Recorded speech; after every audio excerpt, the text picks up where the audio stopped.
Opo, sa tingin niyo po, bakit po kaya laging naririnig, lagi pong umuugong yung pagpapalit muli ng liderato? Bakit hindi na lang pagbigyan itong kasalukuyang liderato po ng Senado para makausad na lang po?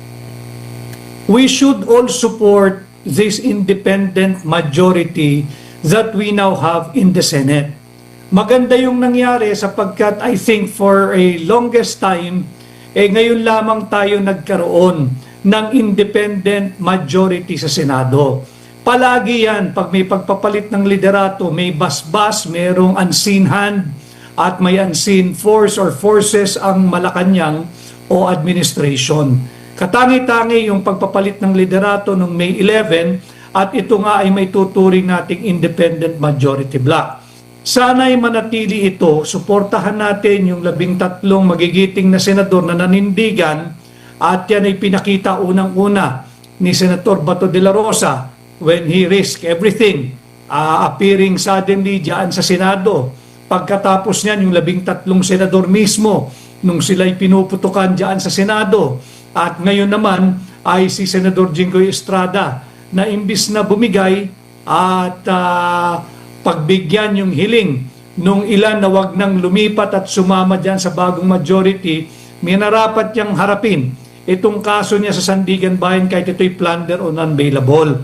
Kaya makikita natin na yung usapin ng pagpalit ng liderato, more than the impeachment, Admar, I believe that this is because many, and these are big personality, these are big people who stand to lose everything, ayaw nilang matuloy itong nakaabang pagbabalik ng Blue Ribbon Committee hearing on flood control corruption. Opo, naging malinaw po ba kahit hindi dun sa mga senador, kahit yung iba na in support sa kasalukuyang administrasyon, yung pagtatangka na hindi talaga matuloy? Kasi meron pang akong nakita, halimbawa sila mababata sa kamera, sinasabi, sa ombudsman na lang yan, ipaubayan na lang yan sa ombudsman. Yung investigasyon dyan, meron pa nagsasabi, unahin na lang muna yung impeachment. So, ito bang mga ganitong mga pahayag at iba pa, senyales na talagang ayaw nila na matuloy yung investigasyon sa flood control project na ipinagmamalaki ng kasalukuyang administrasyon na dahil daw sa kasalukuyang administrasyon ay nabubulgar daw itong mga issue ng korupsyon. On the contrary, Admar, yung kasalukuyang administrasyon, ang perception na ibinabahagi nila sa sambayan ng Pilipino, bahagi sila nung well-organized attempt to suppress itong pagdinig at mga ebidensyang mailalabas diyan sa pagdinig sa Blue Ribbon Committee hearing. Whether it is impeachment or Blue Ribbon, kayang gawin ng Senado sabay. In fact, long before na magkaroon ng articles of impeachment transmittal sa Senado, tumatakbo na itong flood control corruption investigation as early as last year, 2025. Subalit nagpalit ng liderato from Senator Dante Marcoleta, pinalitan siya dahil tama yung direksyon niya. At nung nagkaroon ng bagong liderato, yung mga taong dapat ipatawag at panagutin, hindi na pinatawag.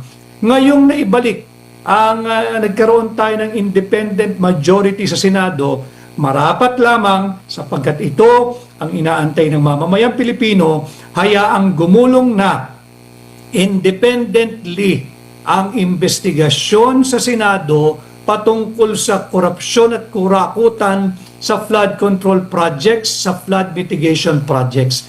Higit sa impeachment, ito ang inaantay ng sambayan ng Pilipino. Sapagkat trilyon-trilyong pisong pera natin ang inanod sa baha ng korupsyon dito. Opo, Attorney, good evening. Si MJ po ito. Sir, Hi, MJ. opo, batay lang po sa batas at sa inyo pong legal practice, sir. Kailangan po bang magdeklara ng o kuba pumasok muna sila mag-constitute sa plenary bago po formal ni anunsyo yung Sinige Jorman? Kasi parang bukas na yun, sir, eh. Bukas na yung last day nila eh. It presents a novel issue. Kailangan bang may formal declaration o susunod kalendaryo o dapat yung parehong kapulungan, yung mababa at mataas sa kapulungan on the same day ay mag-a-adjourn si Inedie. Tingnan natin kung paano mariresolve itong impasse na ito. Subalit, tatandaan natin, ang nagsimula nito, just a few days back, yung 11, nung sila'y nag-walk out, when there was already a motion pending before the floor of the Senate to amend the rules and to allow yung remote participation ng members of the Senate. Nag-walk out sila. Ang balik naman agad nitong mayorya, hindi rin sila hinaharap dahil nga sa pakamba na mayroong organisadong pagtatangkang kunin muli yung liderato ng Senado sa kanila by crook or by crook, kaya hindi sila humaharap ngayon sa plenaryo. Now, whatever the outcome of this, importante para sa akin personally, ang aking personal interest ay gumulong at masaksihan ko at kagaya ninyo, alam ko nag-aantay din kayo sa pagdinig ng Blue Ribbon Committee hearing diyan sa maanumalya, kurakot at korap na flood control projects. Opo, kaya pala maganda yung sinabi mo, sir, no, yung novel. Kasi sinabi kanina ni I think parang si Senator Gatchalian, natanong siya sa the same na tanong, although hindi ewan ko lang kung abogado ba si Senator Gatchalian, parang hindi. Yeah. Sabi niya, let's see. Kaya pala kasi novel. Titingnan natin. Oo. Tingnan natin. If it may the issue might even reach the Supreme Court. And another question is, ano ang implication kung yung mababang kapulungan lang ang nag-adjourn sinidye at walang galaw ang mababang kapulungan? Ano ang magiging implication nito?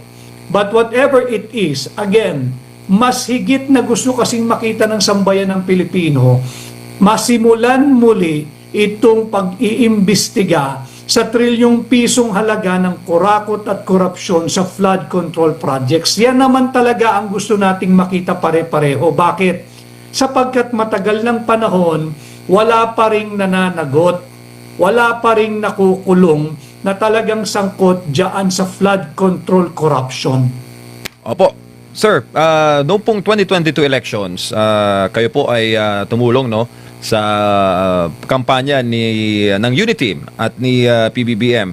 On your personal observation, sir, itong mga ginagawa nila ngayon, on a personal note, ito ba ay panic mode sa kanila pong panig? Mapapansin natin na tila wala nang nag-iisip ng para sa bansa dito sa kasalukuyang administrasyon. Ang ginagawa na lang nila ay isulong yung kanilang baluktot na direksyon at baluktot na polisiya, maaari sa takot na sila'y papanagutin sa pagmamalabis na kanilang ginagawa sa kanilang administrasyon. At higit dyan, hindi biro kasi MJ yung halagang nawala na dapat ibinuhos dyan sa flood control at flood mitigation. Tag-ulan na naman. At last year, daan-daang Pilipino ang namatay. And it is on record. Bakit? Nalunod sa baha, inanod yung bahay, hindi naman pala dapat baha kung inimplement ng tama. Either yung missing or ghost flood mitigation projects or yung substandard flood control projects. Either way, mas kung ano pang usapin, gustong makita ng mamamayang Pilipino, may managot ng totoo sapagkat pagod na ang tao sa kaliwat ka ng korupsyong ating dinaranas sa kasalukuyang administrasyon. Opo. So kung takot, sir, may tinatago. No? Mahirap mong itago yung ganong kalaking pera .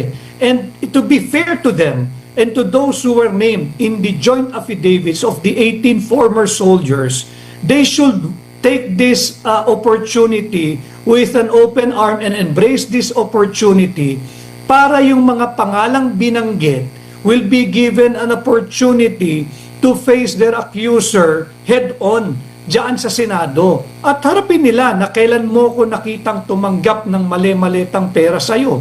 Ngayon, magkakaproblema talaga kung tinanggapan nila ng delivery ng maleta itong 18 sundalo.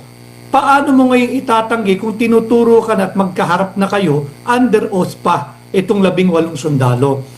Kung anumang ang panig ang tumitingin, hindi dapat ito hadlangan ng sino man. Mabigyan ng pagkakataon yung 18 sundalong nag-execute ng affidavit, mabigyan ng pagkakataon at patas na laban, lahat ng pinangalanan itanggi sa harapan ng mamamayang Pilipino sa isang independent na pagdinig diyan sa Blue Ribbon Committee Nang sa ganon, wala namang maagrabyado, walang reputasyong masira, walang pagkataong madungisan. Opo, sir, tingin po ninyo yung testimonya ng 18 ex-soldier, so yung Brave 18, mayroon pong corroboration of evidence para idiin yung mga nasangkot sa flood control scam. In fact, I believe I heard them once na willing silang magpunta sa mababang kapulungan basta't merong present lahat ng mga kongresista dahil kaya nilang ituro pag nandoon na sila, kaharap na yung mga hinatira nila ng pera. Ibang pangalan, naririnig nila, ibang mukha, nakikita nila. They can piece together, they can put together the name with the face with the name. At sinabi rin nila, marami pa silang tiyak na makikilala. Bigyan lang sila ng pagkakataong makaharap muli ang mga ito. Ang hamon nga noon, gawin nating isang malaking police line-up ang buong kapulungan ng mababang kapulungan diyan sa Kongreso at hayaan yung 18 na i-identify yung hinatira nila ng pera at ihayaan din natin bigyan ng pagkakataon yung maituturo o may papangalanan pa ng pagkakataong itanggi at linisin yung kanilang pangalan o partisipasyon kung hindi totoo. Kaya dapat ito hindi hadlangan ng kahit na sino. Opo, sir, ito ibang anggulo. Senator Joel Villanueva, JAL. Senator Rodante Marcoleta, INC. Senator Robin Padilla, Muslim Brothers and Sisters.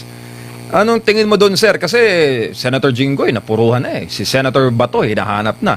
Mukhang itong tatlo ang nasa linya na mapupuruhan po sa hanay po ng mayorya. Tingin po ninyo mananahimik itong kanila pong mga pananampalataya kapag itong tatlo ay ginalaw? I do not like to view it as an attack on their religious belief or affiliation. Para sa akin, it's more of really suppression. Lahat ng hindi mapatahimik o hindi makuha ng kasalukuyang administrasyon na pumanig sa kanila, tila yun ang atake. Kagaya ng kaso ay ikinakaso kay Senador Dante Marcoleta, nakita ko yung mga paratang, wala namang plunder doon, MJ. Walang plunder doon. At may nakahalintulad na kaso na yan nung panahon ng administrasyon ni Gloria Macapagal Arroyo, ni Pangulong GMA, yan ay dumaan din sa ombudsman. At sinabi ng ombudsman sa kahalintulad na kaso, walang plunder sapagkat hindi naman na-establish na yung perang pinag-uusapan ay public funds o pera ng gobyerno ang nagmumula sa pera ng gobyerno. At bukod doon, wala akong makitang plunder eh. Yung merong nag-donate kung kanino ng for campaign funds. Walang plunder doon. But how come paboritong ikaso yung plunder? Kasi nga, non-bailable. Pero ito'y talagang the weaponization, lawfare na ito eh. Ginagawa na yung, ginagamit na yung batas bilang armas upang supilin yung mga hindi makuha ng administrasyon na pumanig sa kanila.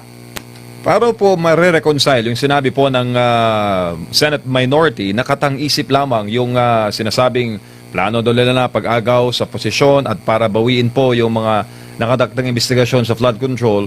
Kung may kinahaharap na mga kaso, Attorney Vic, itong mga kaparehas nilang senador na nando naman sa kabilang bakod sa majority. Paano kayo mare-reconcile, sir? Nako, huwag na natin pakinggan yan. That's baloney.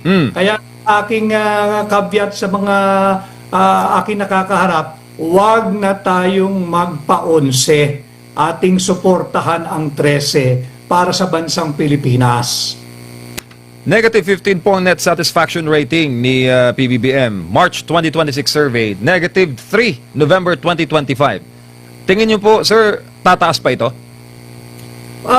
Mahihirapan sapagkat mismo ang BSP, yung Bangko Sentral ng Pilipinas, ang kanilang forecast ng inflation natin for the month of May, tataas pa kesa sa 7.2% na ating inani for the month of April. Ang projection mismo ng BSP is somewhere between 7 to 7.9%. Other private economies, ang kanilang projection is 0.9, papalo ito ng mahigit sa 8%.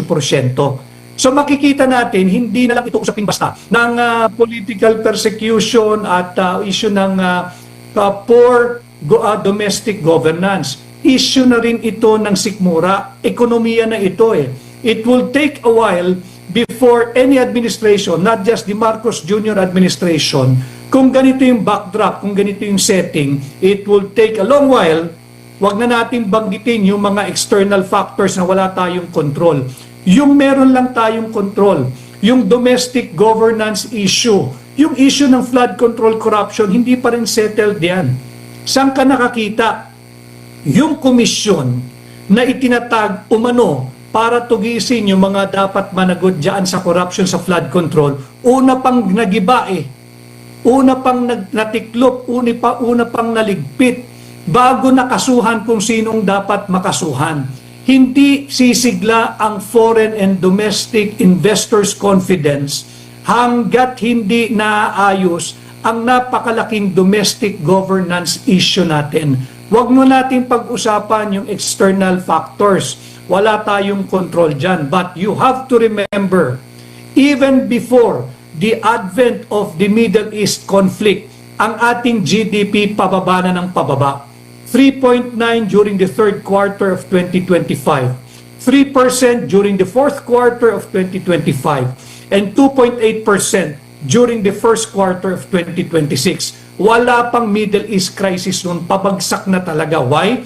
Because of corruption issues.